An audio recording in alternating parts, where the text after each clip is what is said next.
ठिक छ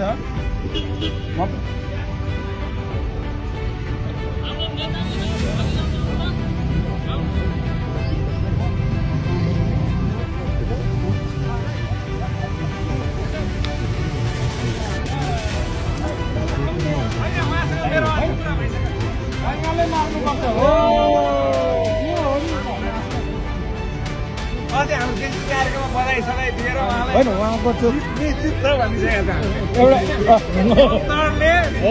भनेको विश्वव्यापी एकदम अग्रिम कुरो अब उहाँको हातमा तपाईँको हातमा छ चिनाउनु भएर मेरो अत्यन्त मित्र